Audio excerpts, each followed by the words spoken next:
Fuck you and you and you. I hate your friends and they hate me too. Fuck you and you and you. It's that hot girl by my anthem. Turn it up and throw attention. Man, I was out here thinking that I was swindled.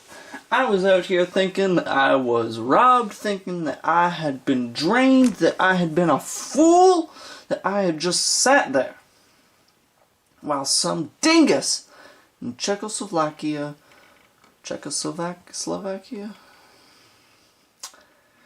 anyways, what is now known as Czechia, had taken a nice old chunk of my money. But, lo and behold, Ninjago City has actually arrived. Now, I haven't actually taken it out of, like, the protective box, like the box that the box is in, so I don't know if it's a knockoff Lego set or not. I'm really hoping it's not. Probably gonna open up that box sometime soon.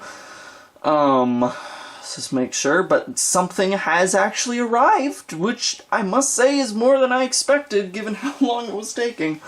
I'd be really concerned, I'd be really worried, I'd be like, oh shit, but it actually freaking got here. Something that this Czechian man claims is, Ninjago City has actually arrived.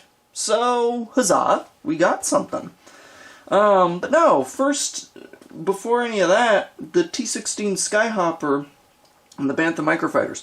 Now, I always get the double Microfighter things, like the 2-packs, because they are fun to build with my boyfriend.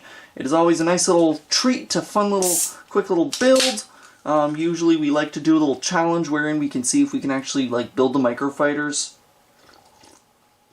without using instructions, with varying degrees of success. And it's nice and it's sweet. If it were up to me right now, my dearest sweetie Robbo would be here reviewing this with me, but, you know, here we are, anyway. But yeah, I usually don't like Microfighters. I think they're shits. But I find that in the double packs, there's usually something more desirable to them. In the double packs, either they've got something that's like a better build than the regular Microfighter, or they've got like a more desirable minifigure. Usually, the double packs just have something that's a little bit more desirable, and I would definitely say for this one, it is one of the builds, and it's the obvious one, but, you know, we'll just get right into the minifigures.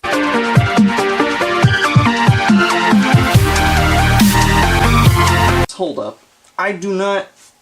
I think that they might actually be exclusive, but if you'll just give me one moment, because my stupid ass did not check before getting on here.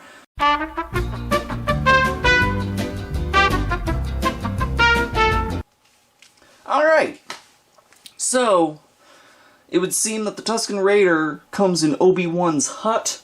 However, this guy right here is exclusive. His head, his helmet, and his torso are exclusive to him. So first off, we'll show off this dingus.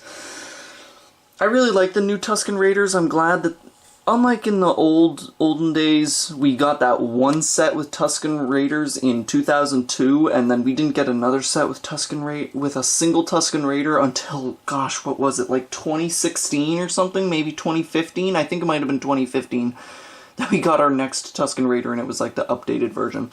I'm glad that every once in a while, feels like once every year or once every other year, we get something that's got a Tusken Raider in it, which is honestly quite good. I appreciate that. It's good to get Tusken Raiders every once in a while because they're pack animals, you know, they travel around in big fat groups. One thing I've always felt has been lacking from Tusken Raiders is the lack of, like, a cape. I always felt, you know, that their outfits are very clothy and drapey and robe-like, you know? It's just always felt like it's been befitting of, like, a tan cape. Maybe, like, a thinner tan cape, like the ones that we got in that one Mandalorian pack recently. I don't know, just would make it feel better.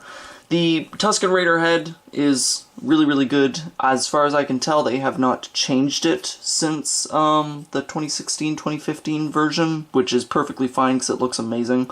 Much better than that old printed head. As you can see on the torso, we've got all the pockets, and then we've got the little skirt right there, and then we've got the gaffy stick right here, which is perfectly fine. I think that I personally prefer the black gaffy stick. That is a lot more evocative of the Tusken Raiders. I wonder if we're gonna get one of these Tusken Raider minifigures with, like, a gun, you know? Because they got guns. But yeah, so that's your Tusken Raider. He's not exclusive. But then we've got our T-16, you know, pilot right here, who is exclusive. And he is quite a dashing little fellow. He's got his little torso right there, and his jumpsuit, and he's got his little helmet with his penises. He's got his back head right there with the visor over, and sort of like the little confident grin, and then he's got like these straps at the back right there, which all works quite nicely. So yeah, cute, good little minifigure. Kind of wish that he had some leg printing, but who gives a shit? Yeah, works perfectly well. In all honesty, I have never seen a T-16 Skyhopper pilot before, outside of minifigures, so I don't really have a frame of reference for what he's supposed to look like. The one T-16 Skyhopper that we see in any movie is flying with its ass towards the camera in episode 6, so I don't know what the guy inside looks like. I've never seen a resource for what the T-16 Skyhopper pilot is supposed to look like. Like, I've never seen it in, like, one of the books or resources that I read for Star Wars. As far as I know, this figure with this red suit that we've been seeing since the original Skyhopper set is entirely a creation of LEGO's own creativity, you know? But anyways, it's nice to sort of get the updated versions of these two minifigures, because the last T-16 Skyhopper we got this exact same duo, but now we've got, like, updated versions of these two. So kind of neat. And it's nice to get the exclusive, of course.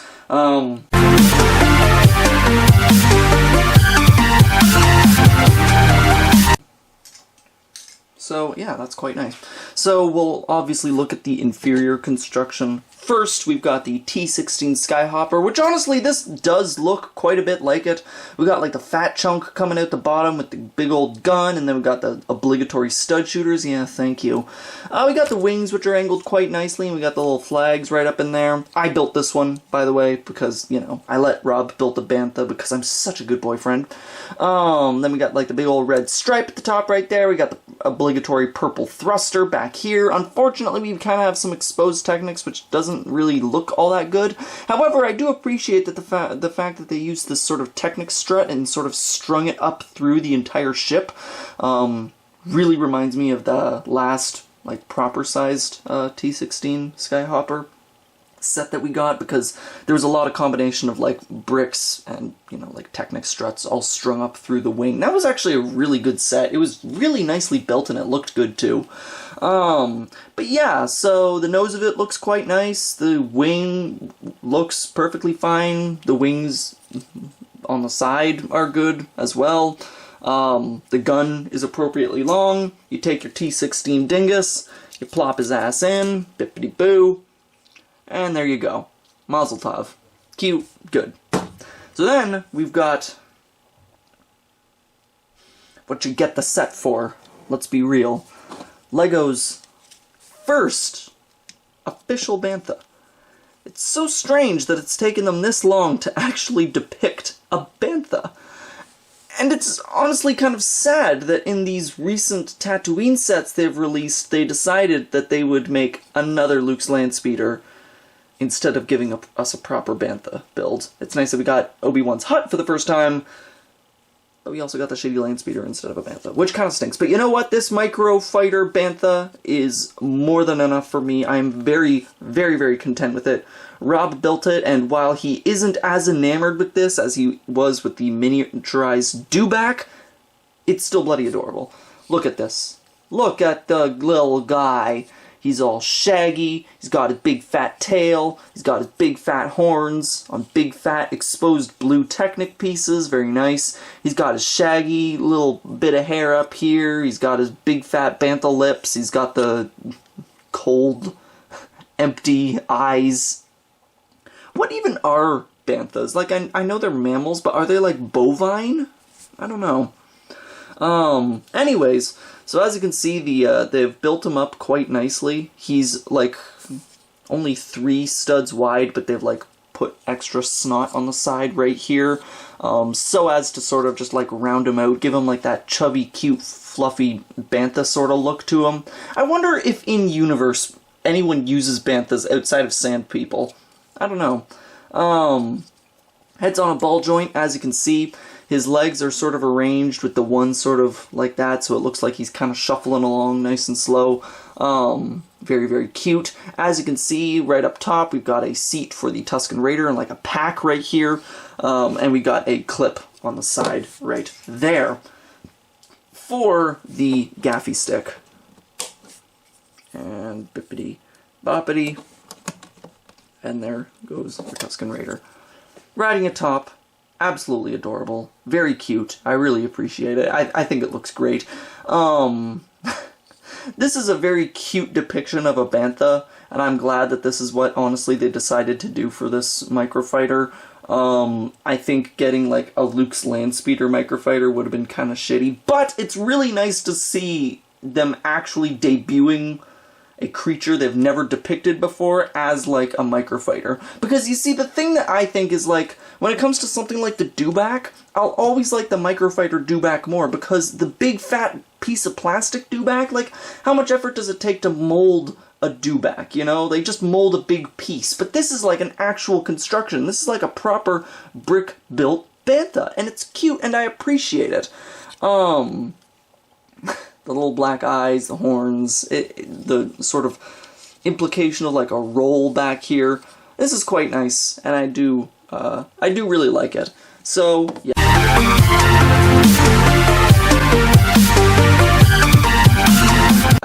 Very sweet. I like this. It's a cute little double set. I gotta say, I do slightly like the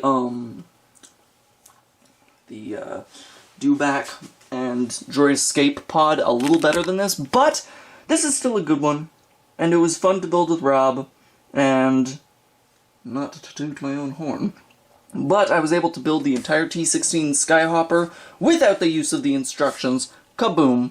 And Rob was able to build some parts of the Bantha without the instructions, but, you know, the Bantha is not as easy because, as you can see, just the inside of that's all covered up with fluff and whatnot. Rob didn't really stand a chance, and honestly, if I was the one building the Bantha, I wouldn't have a chance either. But no, this is a sweet little double Microfighter pack. It's nice to get the exclusive minifigure. It's great to have a debut of a Bantha. It's nice to see LEGO actually acknowledging that animal. Gives me hope that someday we can actually get like a $25 set which actually like is a proper Bantha.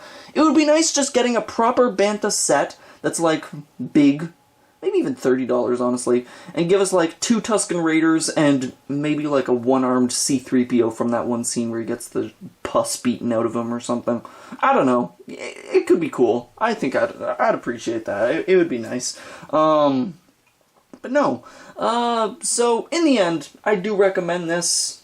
If you're a couple who likes to build with LEGO, then it's a fun little thing to get for the two of you to do, because it's a little tradition I always enjoy with my boy Robbo. It's sweet and it's good, it's pure, and if I may even say it's wholesome. Shoot me, whatever. But yeah, so in the end, that is all I have to say about the T16 Skyhopper versus Bantha Microfighters. I'll catch you folks on the flip.